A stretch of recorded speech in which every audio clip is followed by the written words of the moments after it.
Welcome back to Growing a Deeply Rooted Business, the podcast where intentional strategy meets sustainable systems.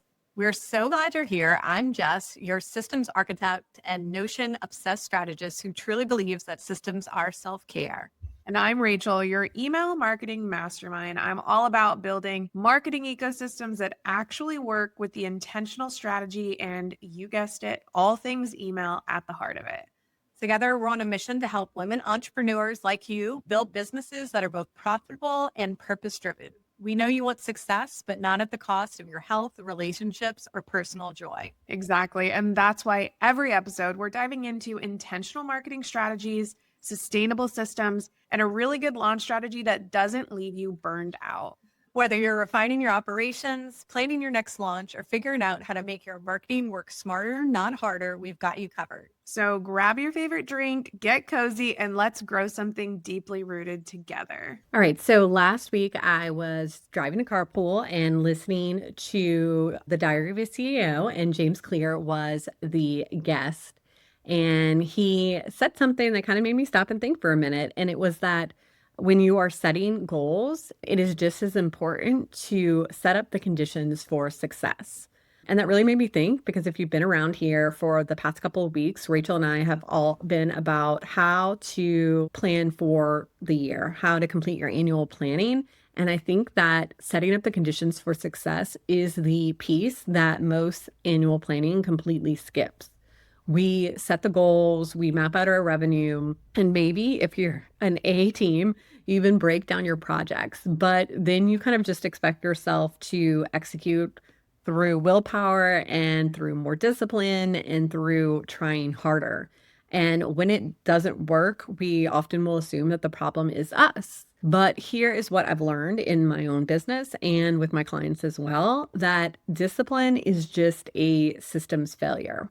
And if you need willpower to follow through on your annual plan, then your systems aren't doing their job to support you. So today I want to break down what this actually looks like. What does setting up the conditions for success look like in your business? And why I believe that the right systems aren't just a productivity tool, they are essential for entrepreneur mental well-being.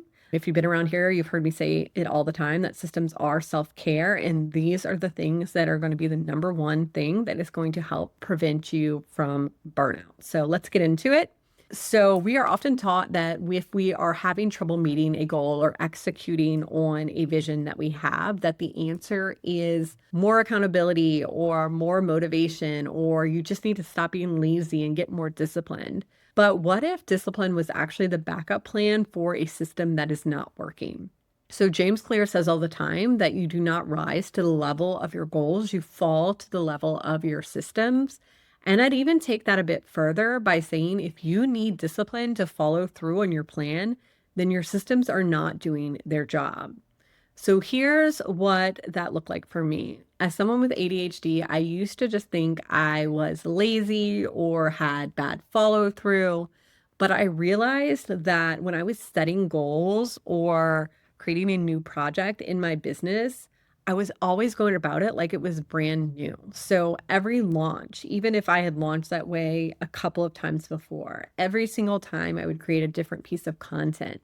Every single time I would fulfill a offer or a service, I would kind of be starting from scratch every time.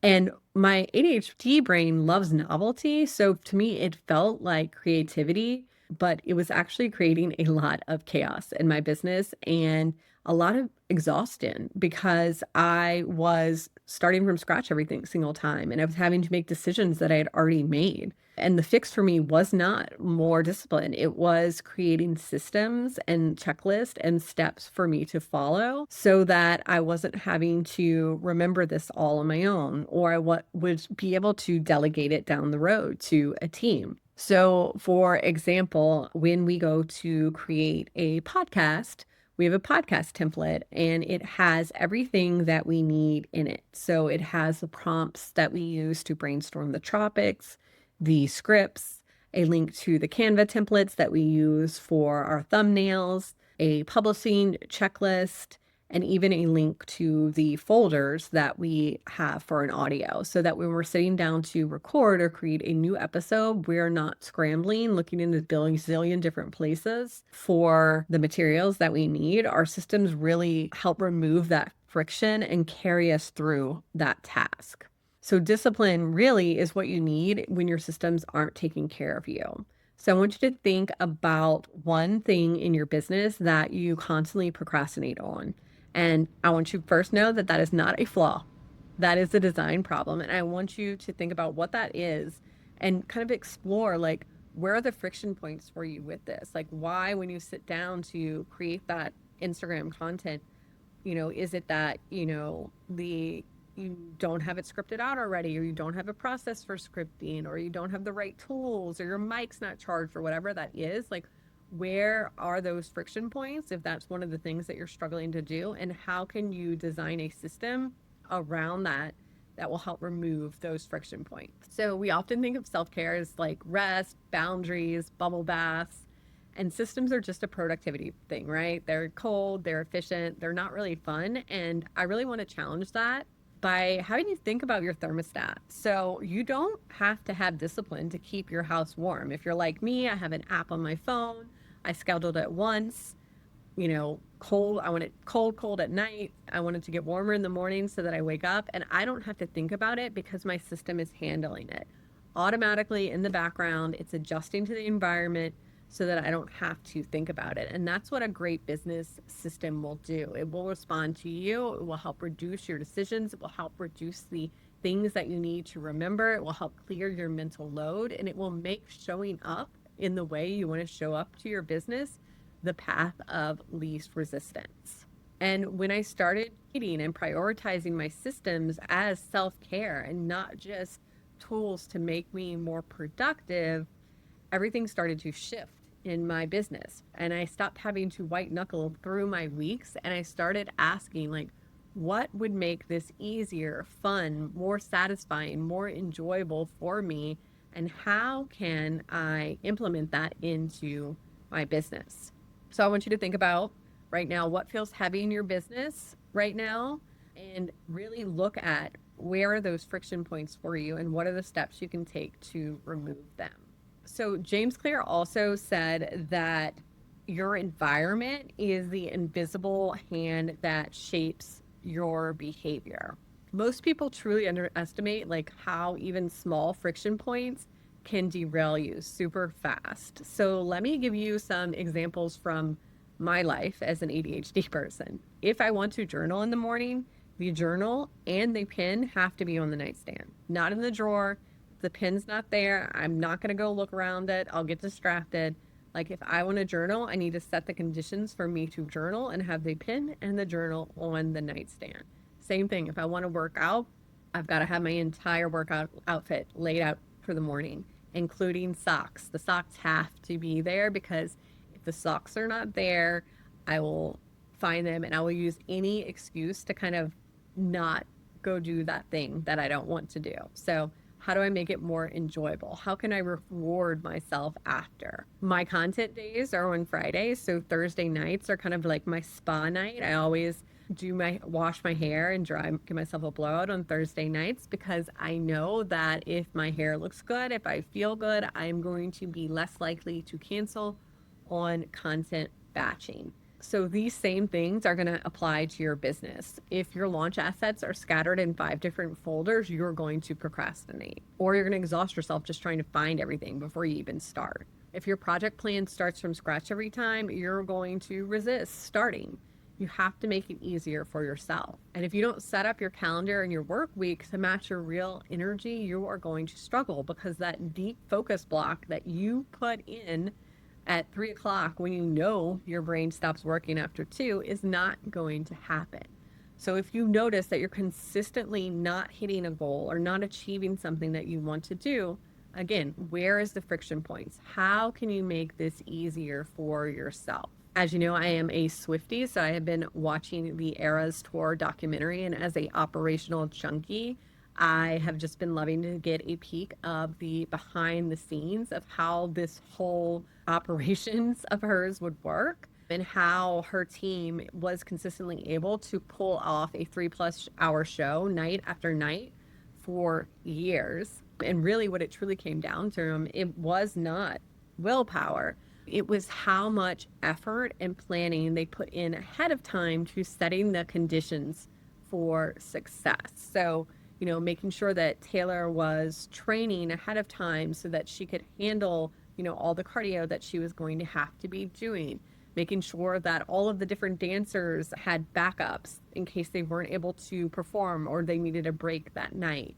making sure that they were timing like micro breaks throughout the evening and pacing the set list so that they were not exhausting themselves. And what this helped to create, was that Taylor didn't have to white knuckle. I'm sure she did get exhausted at times, but she didn't wipe her out completely. We know this because we got a whole nother album or two out of her during the time that she was doing this. Her systems really helped to carry her and make this something that was sustainable for both her and her team.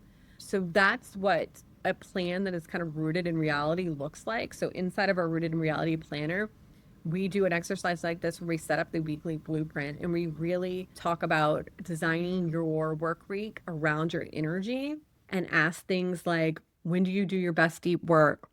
What days are off limit for calls? When do you need to work in recovery time? Maybe there's certain tasks that exhaust you and you can't do anything else after. And that's kind of really where you can build this system, this schedule that will actually hold you. Where do you need to protect those project planning times so you can get those goals done that you actually set? If you want to post 7 days on TikTok, where are you protecting that time to record those? And don't cancel on yourself. Don't you do it. This week right here, that's in between Christmas and New Year's, I like to call it my success setup week. Most of my clients are off or have very downshifted their work for the week. So this week for me is not about planning because my annual planning is done.